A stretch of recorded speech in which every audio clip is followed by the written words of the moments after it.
So okay guys, welcome back na naman sa aking YouTube channel. No? So another tips na naman regarding sa manner mode, lalo na sa auto hunting at syempre sa pag-upgrade ng equipment. Kung mapapansin nyo guys, ayan, hindi nasawsaw yung character ko sa mga monster na nabanatan na ng iba.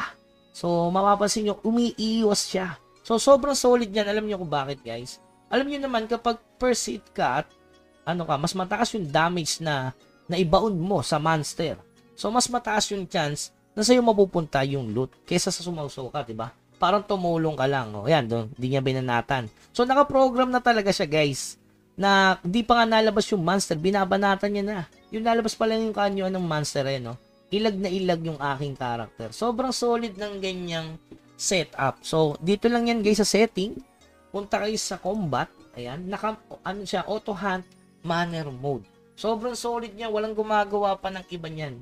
Para maiwasan din yung pagsawsaw at mas madami yung malot nyo. Try nyo guys, wala namang mawawala. Try nyo lalo dun sa Land of Prosperity. Diba? Kadalasan humihit pa kayo dun sa mga nabanatan na ng iba. Kaya mas solid yun. So yung pangalawa naman, regarding dun sa pag-ups. Ay, meron pa pala guys, no? Ano ba yung maganda? Solo or may party? Guys, maganda ang party, lalo na dun sa Cave 1, kung meron kayong mission. Pero sa totoo lang, mas maganda ang solo, lalo na kung malakas naman kayo na archer.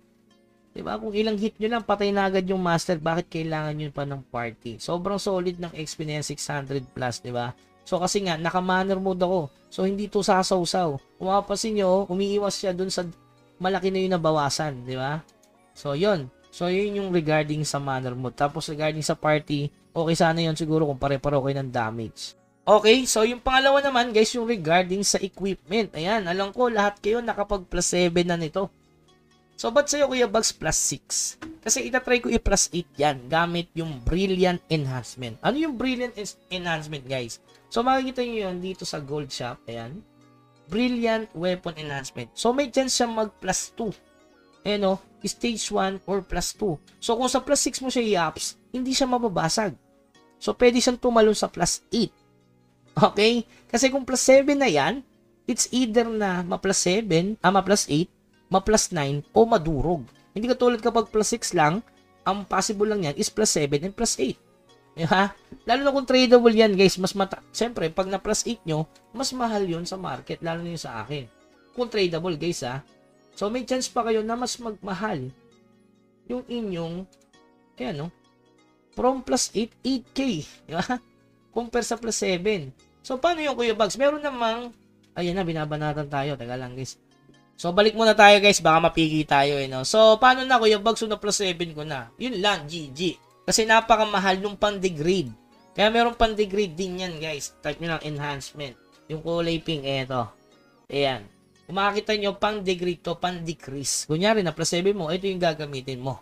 Tapos, gagamit ka nung Brilliant na pang-enhancement. Ayan. Solid yan. Kaya marami nagtatanong bakit hindi ko pina-plus 7. Kasi inaasahan ko to. Tinatry kong magsugal. Baka makuha ko tong Brilliant Weapon. Kung ma-plus 7 goods, kung ma-plus 8 lalong goods. Okay?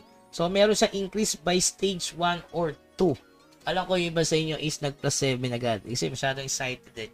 Joke lang. Okay naman yun guys. Kasi mahirap din makakuha nung enhancement na scroll na yon, yung Brilliant na yon. So para siyang mythic enhancement sa Mirror 4. At yung pang-degrade is darken naman sa Mirror 4. So, yun. Napaka-solid na. Kung mapa-plus 8 mo, mas magmamahal yung kung tradable. At kung hindi naman tradable goods din kasi yon. Kasi kung mapa-plus 8 ko yan, na rekta, mas mataas yung accuracy na may bibigay. Okay? So, yun lamang guys. Huwag kalimutan mag-subscribe sa ating channel. At huwag naman kalimutan na i-follow yung ating FB page. Kung nagustuhan mo itong video na to regarding sa mga tips natin. Hanggang sa muli. Paalam!